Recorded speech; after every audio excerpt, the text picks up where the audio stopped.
Good morning. It's Vijay here. Today is Friday, 12th December 2025. Welcome to yet another episode of pre-market commentary. The markets have been yo-yoing, one day bullish, one day bearish. I would say overall they are quiet if you look at it from a distance. However, there is a lot of action going on below the quiet feeling.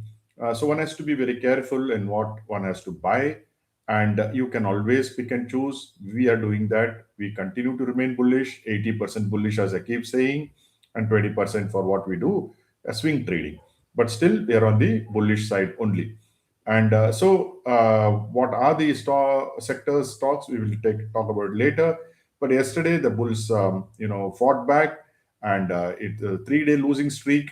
The technical analysts had given up on the market, especially on Nifty, when they said between below 25,850, it becomes bearish, and it had closed day before yesterday below 25,850. And prior to that, also it had closed below 25,850. But yesterday it has bounced back and now attacking 26,000. Overall, it's like a goalless draw. But anyway, that is what the market is, around 25,900. All the major indices closed in green. In fact, that is very remarkable. But the volumes were relatively low, less than 80,000 crores. One has to be a little bit wary of that. And then you had, the advanced declines were 3:2, three advances to two declines. Interestingly, Vodafone Idea has now gone into a 52-week high slowly and steadily, and that is very interesting. Sensex closed about 429 points, and Nifty about 140 points. Bank Nifty gained about 250 points, and generally things were looking very, very good. So, what about the institutional activity? FIs continue to sell at 2,000 crores. DIs continue to buy at 3,800 crores. The third force is selling about 1,775 crores. That is the difference between DIs and DI buying and FI selling is what I call the third force. So the difference is 3,800 minus 2,000 is about 1,800, and that has been sold by the third force. Yesterday was also interesting because there was a sharp fall in rupee. In fact, I think rupee closed at the all-time low, 90.46. Worrying, because I didn't think that rupee will now go down any further. I thought it may come back to 89, but that is not what's happened. Dow Jones, yes, sir, in US markets were very tricky. Dow Jones went up more than 600 points. Nasdaq closed in the negative. S&P closed in the positive. But you see, the divergence there. Basically, because Oracle shares plunged very sharply, around 14%, I think. So results were pathetic. If you remember, 3 months ago in September, Oracle shares had shot up like anything, and now that has come much below the day when it has gone up. The European markets are steady, especially DAX, which gained about 0.7%. FTSE was up 0.5%, and gold now has started its bull run again, and now it's going to 4,300. But the star of the session was silver. Silver is now attacking 64. You also have copper, which is now making an all-time high in China. So commodities is the place where one has to be. So our strategies have to be, focused on being in those stocks or sectors where there is strength. Commodities, clearly there is strength. This is just the beginning, in my opinion. Commodity bull runs last for maybe a couple of years many times. However, I don't know whether this time it will last, but still, we are already 1 year into commodity bull run. So we may see 2026 also to be good. We are heavily bullish on silver, gold, copper, aluminum, and zinc. That is the one which is available on the NSE, either through ETFs or through stocks like Hindustan Copper, Hindustan Zinc, and Nalco, or Hindalco for that matter. So dollar index is weakening, which is again a good sign for commodities. US 10-year yield is about 4.15. Yesterday, in fact, four important things happened to silver. Actually, two important things, because there are four important things which are driving the price of silver. For instance, yesterday, the Provident Fund Authority in India allowed silver and gold to be included in the sector stocks to be bought by the mutual funds for the Provident Fund pays. So that is very interesting. Same thing happened in US. Trump had given an order, executive order in August, which he said that by February 2026, non-traditional assets can be included for the 401k. That is similar to what pension fund is here.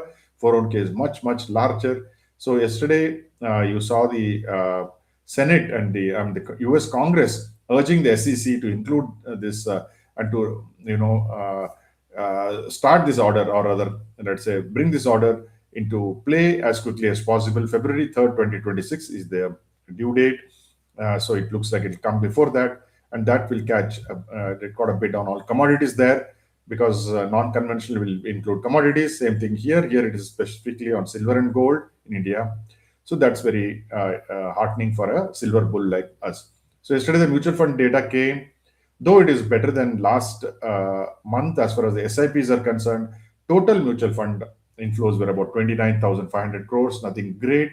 Last month also was 29,445 crores, which means SIPs held the held the mutual fund inflows, and not direct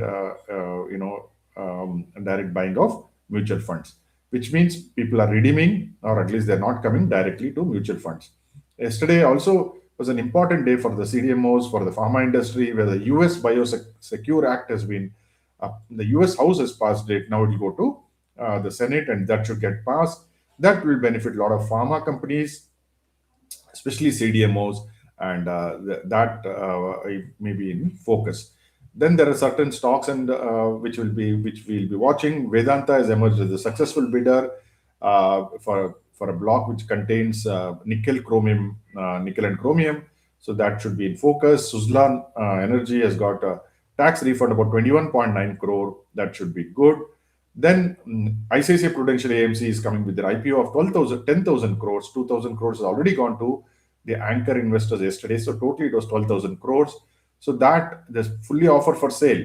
So again, they're dumping 10,000 crores on us, but that may be, the price may be held. And on negative, you have Piramal Pharma, which in fact is a CDMO player, but the US FDA inspected their plant in Lexington, and they come up with certain qualifications. Kirloskar Ferrous Industries has closed the plant temporarily in Hiriyur in Karnataka for maintenance and repairs. That may be negative.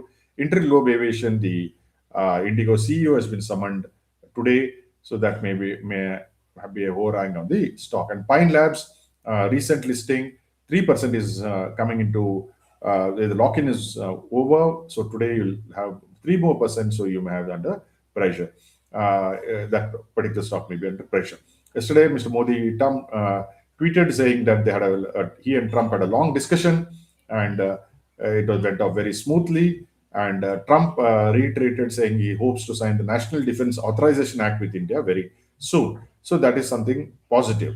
Then the other things which are positive on stocks would probably be Tata Power had got a LOI from REC. Honasa Consumer is expanding. NBCC has got an order for about 269 crores.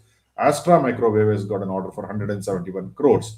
So all in all, things are looking brighter. And as I said, December is a volatile month with a positive, positive bias. We are positively biased. We buy on all declines as usual. We are hardly shorting. We short only IT and a few FMCG stocks like Hindustan Lever and some other new age stocks. Other than that, we are long in our regular stocks. But whatever you do, I hope it is successful. Thank you for joining me.